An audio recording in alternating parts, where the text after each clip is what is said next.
Assalamualaikum warahmatullahi wabarakatuh. Perkenalkan, nama saya Robert Tri Anugrah Fauzan dengan NIM 2220808034 dari kelas 2283C akan menjelaskan tentang SPK atau Sistem Pendukung Keputusan. Kita lanjut ke slide berikutnya. Menurut Moore and Chang, sistem pendukung keputusan dapat digambarkan sebagai sistem yang berkemampuan mendukung analisis data dan pemodelan keputusan berorientasi keputusan, orientasi perencanaan masa depan, dan digunakan pada saat-saat yang tidak biasa. Alter dalam Kadir 2003 juga mengatakan bahwa sistem pendukung keputusan adalah sistem informasi interaktif yang menyediakan informasi, pemodelan, dan pemanipulasi data yang digunakan untuk membantu mengambil keputusan. Dan juga menurut Parianta Arbiela pada tahun 2011, sistem pendukung keputusan atau SPK adalah suatu sistem informasi berbasis komputer yang mengkombinasikan model dan data untuk menyediakan dukungan kepada pengambil keputusan dalam memecahkan masalah semi-terstruktur atau masalah ketergantungan yang melibatkan user secara mendalam. Kita lanjut ke komponen sistem pendukung keputusan. Suatu sistem pendukung keputusan atau SPK memiliki 3 subsistem utama yang menentukan kapabilitas teknis sistem pendukung keputusan antara lain. 1. Subsistem manajemen basis data.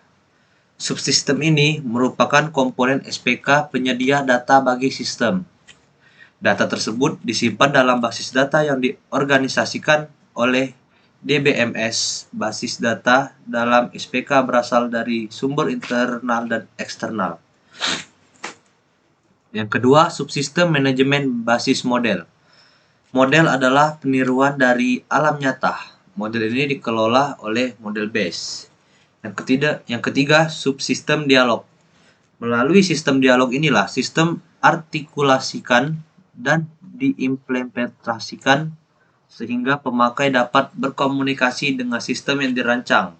Itu menurut Darmawan dan Susanto pada tahun 2014. Dan karakteristik, kemampuan, dan keterbatasan SPK. Karakteristik SPK. 1. Mendukung struktur kegiatan organisasi. Mendukung beberapa keputusan yang saling berinteraksi, dapat digunakan berulang kali dan bersifat konstan. Terdapat 2 komponen utama, yaitu data dan model, menggunakan baik data eksternal dan internal, memiliki kemampuan what if analysis and goal seeking analysis, dan menggunakan beberapa model kuantitatif.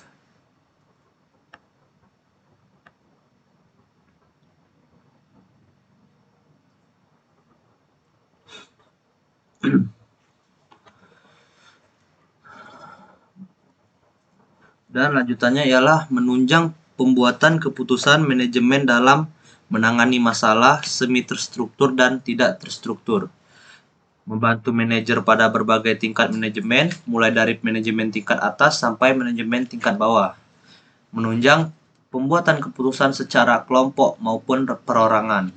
Menunjang pembuatan keputusan yang saling bergantung dan berurutan. Menunjang tahap-tahap pembuatan keputusan antara lain inteligensi, design, choice, and implementation.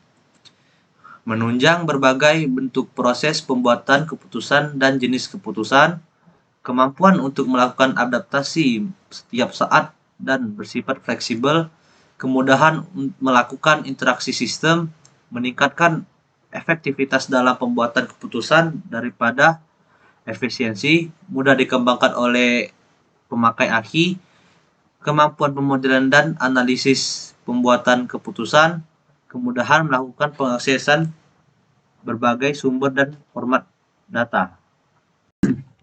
Kita lanjut ke slide berikutnya, keterbatasan SPK. 1. Ada beberapa kemampuan manajemen dan bakat manusia yang tidak dapat dimodelkan, sehingga model yang ada dalam sistem tidak semuanya mencerminkan persoalan sebenarnya. Yang kedua, kemampuan suatu SPK terbatas pada pembendaharaan pengetahuan yang dimilikinya atau pengetahuan dasar serta model dasar. Yang ketiga, proses-proses yang dapat dilakukan oleh SPK biasanya tergantung juga pada kemampuan perangkat lunak yang digunakannya. SPK tidak memiliki kemampuan intuisi seperti yang dimiliki oleh manusia, karena walau bagaimanapun canggihnya, suatu SPK hanyalah suatu kumpulan perangkat keras, perangkat lunak, dan sistem operasi yang tidak dilengkapi dengan kemampuan berpikir. Kita lanjut. Nah, menurut Turban pada tahun 2005, tujuan dari DSS adalah sebagai berikut. Membantu dalam pengambilan keputusan atas masalah yang terstruktur. Yang kedua, memberikan dukungan atas pertimbangan manajerial dan bukannya dimaksudkan untuk mengganti fungsi manajer. Yang ketiga, meningkatkan efektivitas keputusan yang diambil daripada perbaikan efisiensinya.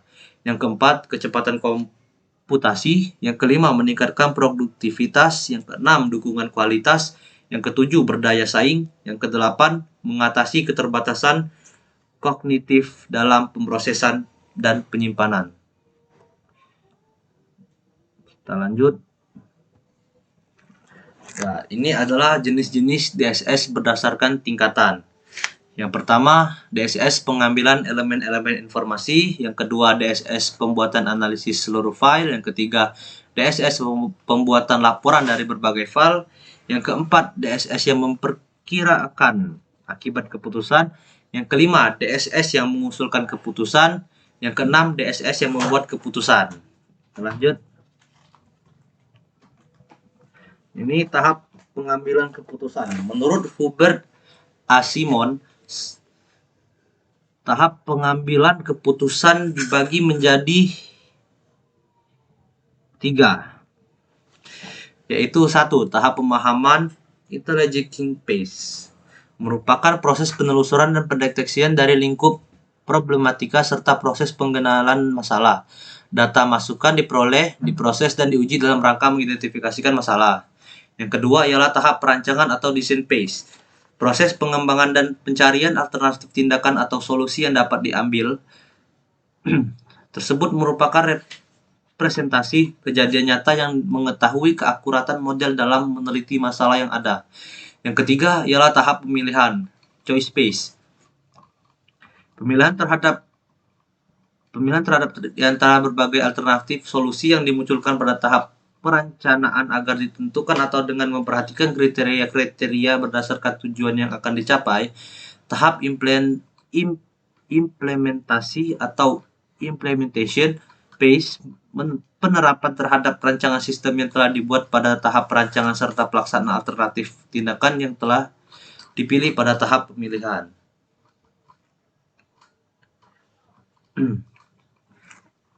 Ini salah satu contoh keputusan Herbert A. Simon, yaitu keputusan terprogram. Keputusan ini bersifat berulang dan rutin, sehingga keputusan tersebut tidak perlu diperlakukan ke novo sebagai sesuatu yang baru tiap kali terjadi. Yang kedua, keputusan tak terprogram. Keputusan ini bersifat baru, tidak terstruktur, dan jarang konsekuen. Tidak ada metode yang pasti untuk menangani masalah ini. Kita lanjut. Slide ke-13. Ini slide terakhir. Metode algoritma pendukung keputusan. Ialah 1. Data mining, AHP atau Analytic Hierarchy Process, ANP, Analytic Network Process, Search Qual Saw, Simple Adaptive Weighting, TOPSIS, WP atau Weighted Product. 8. Profile Matching. Yang ke-9, IRR atau disebut Internal Rate of Return. Baiklah, mungkin sekian penjelasan saya tentang materi tersebut. Lebih dan kurangnya saya mohon maaf. Assalamualaikum warahmatullahi wabarakatuh.